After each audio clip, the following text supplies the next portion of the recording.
Muchísimas gracias al ingeniero Ernesto Cantillo. La siguiente ponencia, Ingeniería Inversa sobre un dispositivo ahorrador de consumo de agua para su potencial aplicación en ciudades con presiones hidráulicas por debajo de 40 pslg, presentada por Javier Carpintero, ingeniero mecánico y candidato al título de ingeniero químico. Magíster en Ingeniería Mecánica con énfasis en Gestión Energética. Se ha desempeñado laboralmente en el diseño, montaje y puesta en marcha de plantas de tratamiento de aguas residuales e industriales, sistemas de refrigeración industrial y programas de poligeneración para la industria del plomo. Ha sido consultor para generación de nuevos indicadores de eficiencia energética en sistemas de conversión vehicular de tecnologías de tercera y quinta generación en GNB. Actualmente es docente medio tiempo del programa de Ingeniería Industrial del Politécnico Costa Atlántica. Es miembro activo de la línea de investigación en recursos hídricos de la Universidad de la Costa Cook e igualmente se desempeña como ingeniero proyectos especiales en ACM Soluciones SAS. Recientemente ha tenido una asignación internacional. Así que recibimos al ingeniero Javier Carpintero. Un honor tenerlo en nuestro congreso. Sí, hola. ¿Me escuchan allá? ¿Cómo están?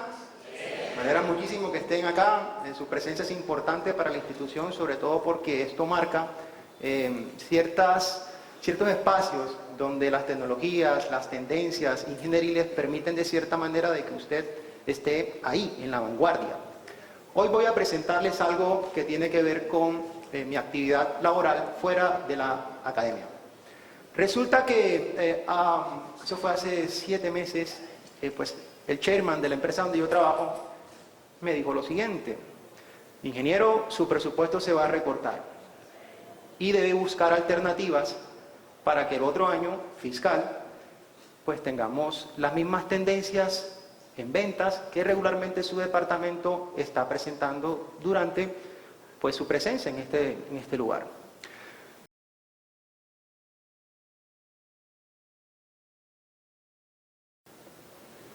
Es increíble, pero es ahí donde en la necesidad nace la creatividad. Mi caso entonces fue buscar de qué manera pudiéramos mejorar esa, no digamos que desventaja, pero sí fue un reto. Porque básicamente si yo no pudiera conectar de pronto qué tipo de soluciones pueden compensar lo que a mí en este caso me estaba repercutiendo como una amenaza, evidentemente pues fácilmente uno tiene que resignarse y caer, pero no es la idea, jamás. Entonces resulta que en la búsqueda de ese tipo de soluciones nació un dispositivo que en Estados Unidos es un éxito.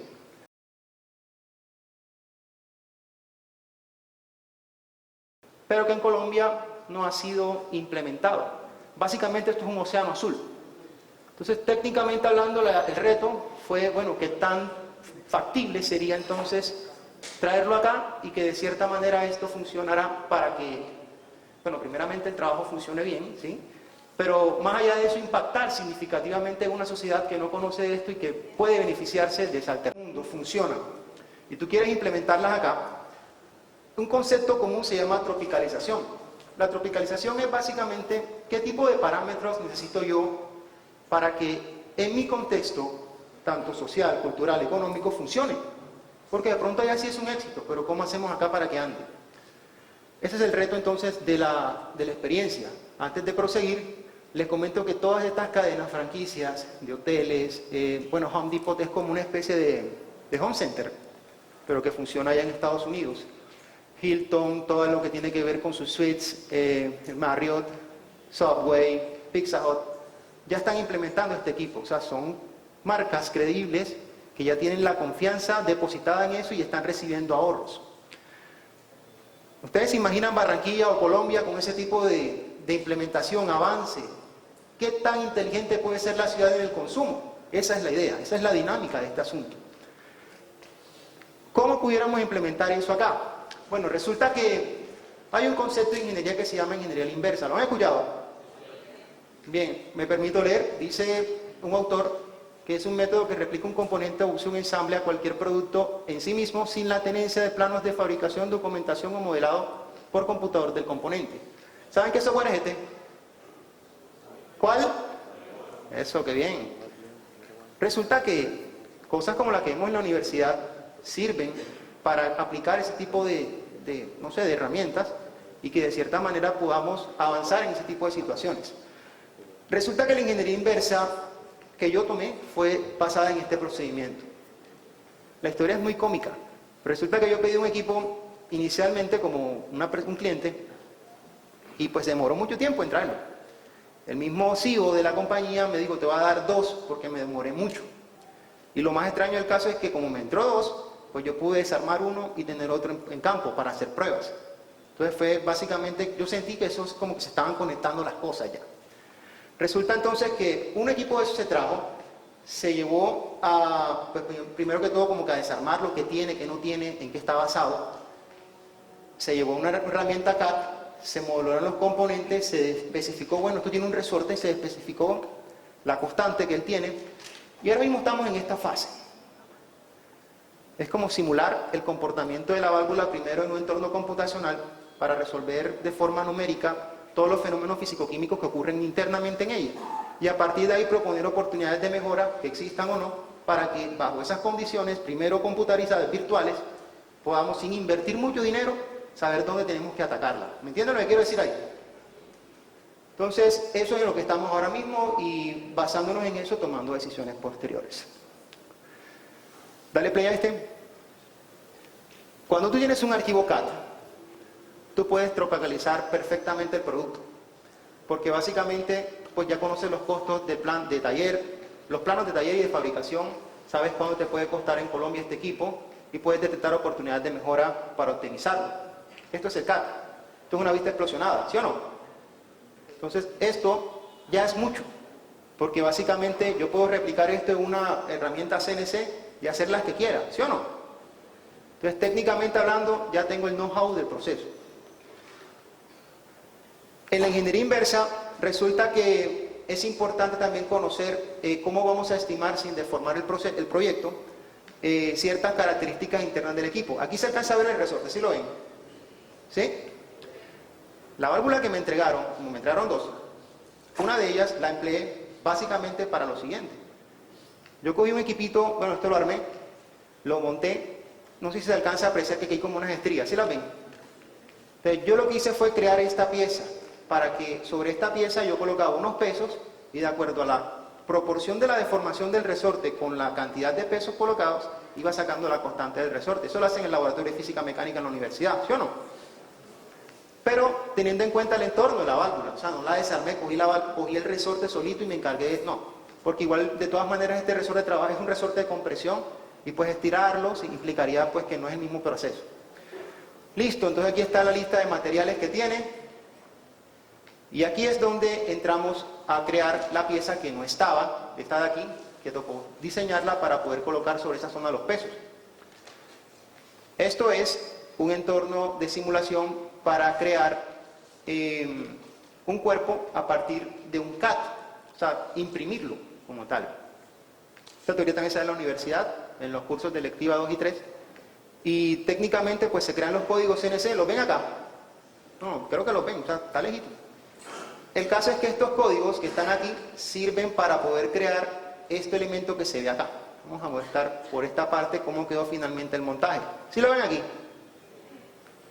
Tenemos aquí el marco, tenemos las balanzas, los pesos, ¿sí lo ves? Un nivel y el vernier. En este procedimiento lo que se buscaba era montar todo este tipo de elementos para tratar de definir cuál sería esa constante del resorte. Por esa razón se obtuvo este resultado. Fíjense en esto, esto es una ecuación de línea recta, mx más b, ¿sí la ven? ¿Se acuerdan que de pronto, no sé si se lo ven en análisis de datos, ¿sí lo ven, Mari? El tema este de regresión, ¿sí?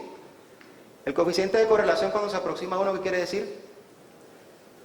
¿Quién sabe? Una correlación fuerte, ¿no? O sea que la variable independiente con respecto a la que depende de ella tienen una una íntima relación en cuanto a la interpretación numérica que se obtuvo por ese análisis. Si de pronto van a la física, entenderán que esto es un resorte lineal, un resorte que obedece a la ley de Hooke.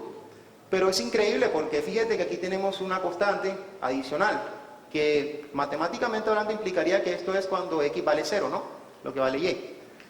Pero físicamente hablando en el resorte implica que él tiene una precarga. Esto es una carga que él tiene cuando montas todo y que en función de eso, él básicamente va a tener esa condición inicial para poder operar. Los números te hablan si tú sabes interpretar básicamente la matemática con el sentido común y la física. Listo. Y finalmente por esta otra parte se relacionó la constante que tenía el resorte con respecto a la fuerza aplicada. Esto es como un análisis de sensibilidad. Fíjense en lo que ocurre acá. En cercanías a los valores de fuerza mínimos y máximos, las tendencias no son netamente lineales. Aquí hay como una forma constante y aquí como algo pues, de orden superior. Pero en esta región se alcanza a apreciar una tendencia lineal. Se debe a la arquitectura misma o a la morfología del resorte. Y es porque un resorte de compresión tiene básicamente unos pasos variables siempre en las puntas, porque su proceso de fabricación así lo es. Y en esta parte, en la longitud libre de recorrido, es donde se aprecia entonces de que se va a obtener esa constante del resorte aplicada. Resulta entonces de que ya con esta información, yo le puedo decir a la empresa, a la casa matriz, mira, la presión que tenemos nosotros en Barranquilla es tal. Tu resorte tiene estas condiciones. Yo necesito que tú me lo coloques así, me fabriques tantas para yo poder comprártelas y meter esto acá. ¿Me entiendes lo que quiero decir ahí? Es hacer el trabajo más sencillo a ellos para que comercialmente fluya el proceso. ¿Están conmigo? Eso es lo que hace un ingeniero. No es para que te digan ingeniero, no. Hay que coger todo lo que tú conoces en números, técnica, para llevarle a una persona que no sabe de eso y que te pueda comprender. ¿Están conmigo ahí? Resulta entonces que el reto más grande que tenemos ahora mismo es que, bueno, yo me he atrevido, aventurado a meterme en la industria. Pues como tengo esa parte comercial donde trabajo, tengo contactos que tienen mucho desarrollo y mucho interés en reducir consumo de agua. El reto principal está ahora mismo en este tipo de contadores que son de ultrasonido. Funcionan bajo el principio del efecto Doppler. Básicamente, estos equipos están diseñados para grandes caudales, grandes flujos, consumos de volumen de agua, pero la principal característica que tienen es que eliminan el ruido por el aire. O sea que si pasa aire, el simple va a contar agua. ¿Están conmigo?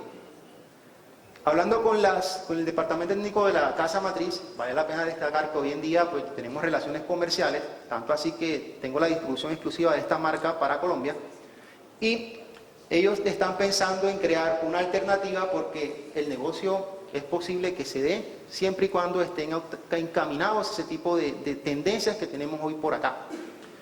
Esto no solamente es aquí, recuerden que este es un país de tercer mundo. Imagínate cómo estará, no sé, Reino Unido, cómo estará España, cómo estará Estados Unidos como tal en sí mismo. Es así como entonces el proyecto va avanzando en la búsqueda precisamente de alternativas que puedan caber en este tipo de entornos donde no tenemos un proceso con contadores volumétricos típicos, como el que tú ves en tu casa. Estas son las válvulas normales que existen hoy por hoy. El reto, como les decía, esto pasó en Islas Caimán. Hay una presión, yo no sé si se alcanza a apreciar, pero si alguien desea, yo le paso la diapositiva para que lo aprecie con calma. Ok. Está en 80 PSI, acá la tenemos entre 10 y 30. Entonces hay que dimensionar los resortes para ese entorno. Este soy yo, montando una válvula Water Profit para una empresa que me reservo el nombre por confidencialidad, y que el resorte se diseñó para su presión, porque industrialmente hablando, la variación entre presiones son diferentes, o sea, son abismales. En Barranquilla, una presión en una zona industrial puede estar en 60, 40, 50 PSI, pero en la ciudad puede estar entre 10 y 30. Entonces, aquí sí hay cabida para eso, pero, repito, hay muchos factores que hay que corregir para poder llegar a ese tipo de mercados. Gracias.